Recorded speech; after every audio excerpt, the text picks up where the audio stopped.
Assalamualaikum. Terima kasih. Baik, terima kasih. Waalaikumsalam warahmatullahi wabarakatuh. Yang mulia, sebelum memulai percakapan ini, handphone yang di sana tolong jangan buat nonton, dimatiin tuh satu handphone. Baik, sudah Ya, dimatiin. suaranya tidak mendalam. Kang Umar, volumenya kecilin. Oke, yang mulia, sebelumnya saya ucapkan terima kasih atas kehadirannya. Insya Allah kami ingin mengajukan beberapa pertanyaan, namun sebelumnya saya izinkan yang mulia untuk memperkenalkan diri kepada netizen, karena tidak semua tahu ya di Jawa, khususnya kepada yang mulia. Silakan untuk memperkenalkan diri yang mulia. Baik, terima kasih. Bismillahirrahmanirrahim. Assalamualaikum warahmatullahi wabarakatuh. Baik, saya akan memperkenalkan diri. Nama saya Tengku Syarif Nazir, atau nama pendeknya orang panggil Tengku Anas. Nah, nama kesultanannya yaitu Sri Paduka Duli Yang Maha Mulia Sultan As-Sayyid Syarif Nazir Abdul Jalil Saifuddin, Kesultanan Siak yang ke-13. Artinya saya cucu dari Sultan Syarif Kasim yang ke-12, yaitu Sultan Siak yang menggabungkan diri kepada Republik Indonesia, yang kita kenal Sultan penyumbang yang terbesar dalam mendirikan Republik Indonesia ini, yaitu sekitar 13 juta golden. Nah, kalau dirupiahkan senilai sekarang yaitu 1074 triliun lebih ya, kalau kurs dolar sekarang sudah berapa. Nah, itu berupa sumbangan Sultan Siak yang terbesar ya dalam mendirikan republik sebagai modal awal ya, modal awal terbentuknya republik ini.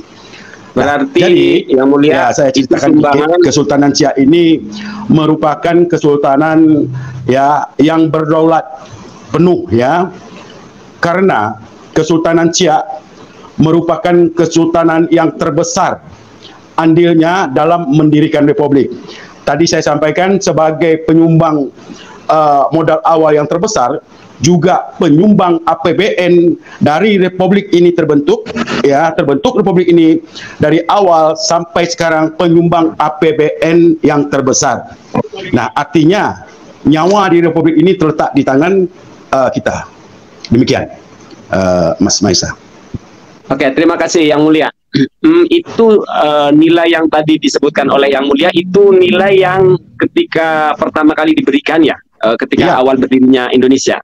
Dan kira-kira apakah barangkali ada netizen yang bertanya apakah itu sebuah pengakuan sepihak atau memang ada bukti-buktinya, ada dokumen atas penyerahan? Baik, dokumen bukti-buktinya itu waktu sidang paripurna baru-baru ini oleh Lanyala DPD RI menyebutkan ya bahwa Kesultanan Siak itu merupakan kesultanan yang paling berjasa ya, penyumbang yang terbesar dari segi modal awal terbentuknya republik. Itu ada dokumen ya, dokumen sahnya. Itu diakui oleh DPD RI Lanyala waktu itu rapat paripurna. Itu mungkin kita banyak tahu ya yang nonton itu. Oke.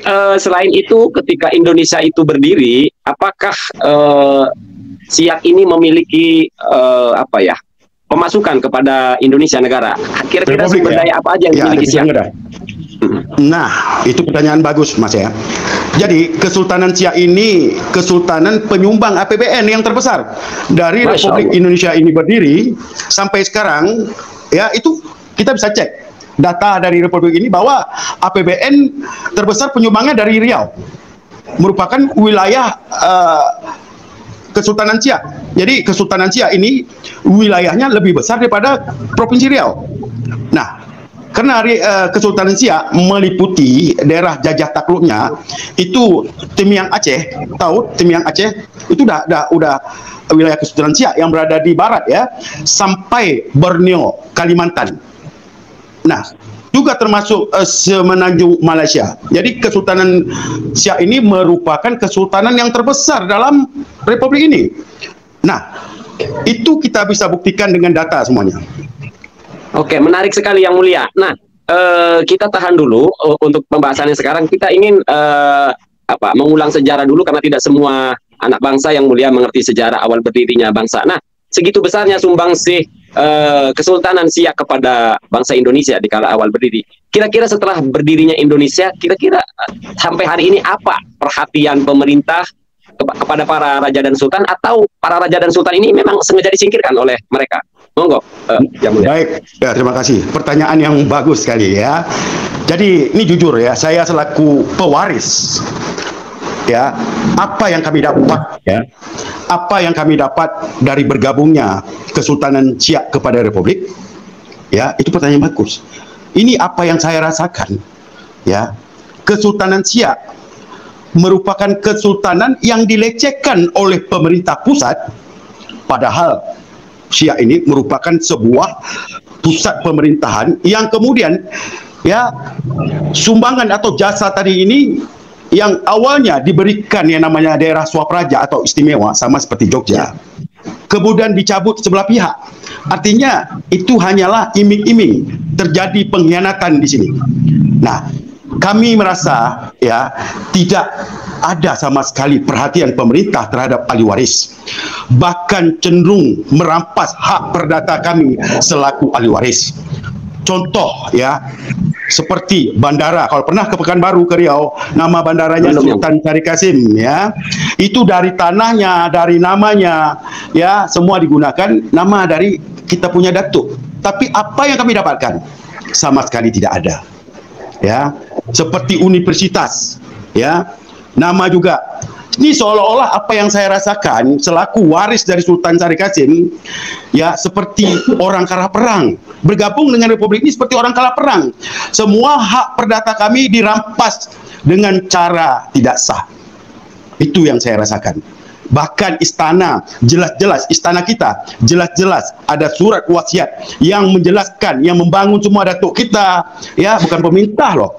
Jelas itu dikuasai pemerintah, barang-barangnya banyak dicuri oleh pengelola tadi, dan kami sama sekali tidak diakui, malah mendapat pelecehan sama Bupati Siak. Oh, berarti pemerintah daerah ya, Yang Mulia? Pemerintah daerah yang melakukan itu? Nah, ini bukan pemerintah daerah aja, ini sudah terstruktur dari pusat sampai daerah sudah melakukan kejahatan ini. Contoh bagi hasil.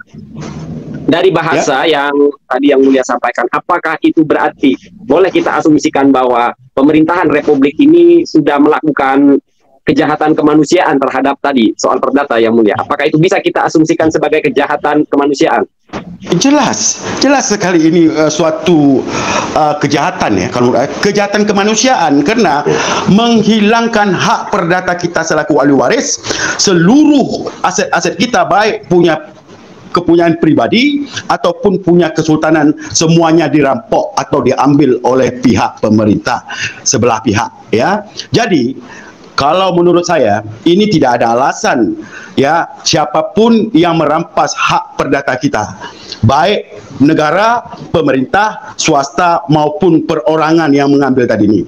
Bukankah hak perdata bagi setiap warga negara mendapat perlindungan baik secara nasional maupun internasional? Jadi ini ya, negara kita ini sudah melakukan kejahatan ya kemanusiaan untuk semua waris-waris yang ada ya, kesultanan di Nusantara, bukan Siak aja yang terjadi seperti ini. Ya, saya kira yang terjadi di Siak terjadi di semua kesultanan dan kerajaan. Nah, pertanyaannya Yang Mulia, apakah sudah ada upaya untuk melawan ketidakadilan itu dari pihak kesultanan dan juga rakyatnya? Sudah menempuh jalur apa kira-kira Yang Mulia? Baik, kalau bicara ya di sini, tentu ya yang namanya kita yang merampas hak kita ini kan pemerintah atau negara. Masa kita selaku rakyat ya disuruh melawan pemerintah ya, sementara kita ini dimiskinkan karena ya dengan demikian ya tidak ada jalan lain yang bisa ya kecuali dengan proses secara hukum melalui itu gugatan ke Mahkamah Internasional ya. Dan apabila ya ini proses kita nanti bersama-sama Raja dan Sultan Nusantara mengambil haknya, bodoh kiranya kita ini mau kembali ya kepada pengelola yang tak benar tadi ini. Artinya republik ini sudah melakukan salah kelola. Haknya mestinya, ya, salah kelola negara ini. Itu yang terjadi. Mengutip kata-kata yang mulia mengelola tadi, dari runtutan sejarah yang kita pelajari, timbul sebuah pemahaman apakah sebenarnya status presiden dan jajarannya tentunya alias pemerintah yang kita sebut ataupun yang bangsa ini sebut sebagai pemerintah, dengan kata lainnya mereka itu sebenarnya cuma pengelola. Karena tadi dikatakan bahwa di sejarah juga diakui bahwa dulu para raja dan para sultan ini kan memilih bergabung lalu membuat sistem sistem demokrasi itu. Bukankah kata lain daripada pemerintahan ini sebenarnya cuma pengelola, pemangku amanah dari para raja dan para sultan yang mulia? Demikian yang mulia kira-kira. Ya, benar, ya, kita buktikan bahwa pemerintah itu hanyalah pengelola, makanya dia digaji, ya. Betul. Digaji. ASN itu digaji. Dan iya, setiap 5 tahun diganti, benar. Jadi artinya pengelola itu bisa nggak jadi pemilik? Tidak bisa. Nah, jadi kalau namanya pengelola itu nggak bisa jadi pemilik. Kenapa? Pengelola memindahkan hak pertama, ya, yang pertama ini hak para ahli waris, hak sultan tadi ini dipindah tangankan kepada pihak ketiga yang mengelola tadi ini. Itu kira-kira sudah suatu pelanggaran kan? Jadi amanah yang diberikan kepada pemerintah, presiden dan jajarannya ini ternyata diserahkan lagi oleh pihak ketiga yang hanya keuntungannya bisa dinikmati oleh para pihak ketiga investor, sementara rakyatnya tetap belangsak, termasuk sultannya pada belangsak, ya yang mulia. Jadi luar biasa kan yang mulia. Jadi seolah-olah, ya, ini seolah-olah nih pihak pemerintah tadi merasa dia selaku pemilik, sudah dia dikasih oleh pihak pemilik awal, para raja tadi ini dititipkan amanah untuk dikelola dengan benar dan hasilnya untuk kesejahteraan rakyat Indonesia. Justru yang menikmati tadi ini, ya, orang lain, hanya, ya, dikasih bahasa segelintir orang yang suruh diam. Suruh diam, jangan banyak cakap, kata orang lain. Ya, siap. Yang mulia, izinkan saya ingin menyampaikan pesan kepada bangsa Siak. Saya mulai hari ini akan menyebut bangsa Riau, bangsa Banten, bangsa Cirebon. Karena bagi saya mereka tetaplah anak bangsa. Ingin saya sampaikan kepada rakyat yang mulia bahwa kita sudah puluhan tahun menyerahkan aspirasi kepada anggota dewan. Dan yang diperjuangkan anggota dewan, anggota DPR hanya para pemodal, bukan suara rakyat. Apakah itu terjadi di Siak yang mulia? Ya, baik. Ini satu lagi pertanyaan bagus, ya. Karena, ya, jujur saja, ya, rakyat itu adalah kepunyaan sultan. Betul. Berikut juga namanya wilayah, ya. Jadi kira-kira ada nggak yang namanya sultan mengkhianati, ya, rakyatnya, mencuri di rumahnya? Kira-kira itu apa namanya istilahnya? Suatu yang apa nggak ada seorang sultan, ya, tidak perhatikan rakyatnya, ya, tidak memperhatikan nasib wilayahnya. Jadi justru kadang-kadang, ya, negara ini aneh, dikasih nama Dewan Perwakilan Rakyat. Jadi DPR, ya, DPR itu hanyalah parpol yang dimana dia untuk jadi parpol aja sudah menghabiskan, ya, uang yang tak cukup, yang bukan sedikit jumlahnya, ya. Itu bisa gambling, ya, bisa jadi dewan ataupun tidak gitu. Jadi makanya, ya, kalau seorang dewan dia duduk, ya, di pikiran dia itu justru bagaimana modal dia balik dulu, itu. Udah tuh jujur tak ada dia pikirkan nasib rakyat, nggak ada. Yang dipikirkan nasib koleganya atau grupnya. Betul. Istilah di sininya bohir. Nah, ini ada pertanyaan saya juga termasuk netizen yang mungkin sok tahunya. Kalau saya nggak tahu memang maka nanya. Nah, ini pertanyaan dari netizen yang saya tampilkan di layar. Di sini tentang tadi nyebutin wilayah, ya. Apakah sebelumnya, nah nanti isi pertanyaan saya ini jawaban buat si netizen ini bahwa apakah negara Siak, kerajaan Kesultanan Siak ketika itu adalah sebuah kesultanan yang berdaulat berdiri sendiri, atau kesultanan yang di bawah kerajaan yang lebih besar? Monggo, ya. Baik, monggo. Saya akan jawab, ya. Bahwa Kesultanan Siak ini, ya, merupakan sebuah negara, kita bilanglah negara lama yang berdaulat. Dia tidak takluk, ya, dengan yang namanya Belanda tadi ini, ya. Jadi jangan istilahnya Kesultanan Siak ini yang awalnya mau ya bergabung tadi ini kena merasa ya senasib dan sepenanggungan sama Raja-Raja Nusantara. Ya kami ini kalau berdiri, saya dah bilang tadi, nyawa Republik ini ya berada di tangan kita loh Mas. Satu Siak aja cabut dukungan, saya jamin Republik ini akan bankrupt Mas, akan runtuh Mas. Saya pastikan itu. Kenapa?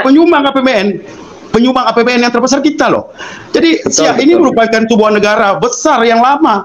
Kesultanan ini bukan kesultanan ecek-ecek ini. Wilayahnya seperempat dari wilayah Nusantara ini ya wilayah saya loh. Dan yang menjadi argumen mereka juga yang mungkin sok paling hukum bahwa berdirinya bangsa ini atas dasar restu para raja dan sultan dan memilih bergabung. Lah kalau tadinya memilih bergabung, berarti kalau begitu para raja dan sultan Nusantara ini berhak mentalak Indonesia dong. Bisa lah. Betul. Jadi artinya kami karena tidak diperlakukan adil oleh pengelola tadi ini, ya bisa saja saya mencabut dukungan kepada Republik. Maka kami ya akan berdiri sendiri. Kenapa? Karena kita negara lama loh. Kesultanan Siak ini umurnya sudah 302 tahun.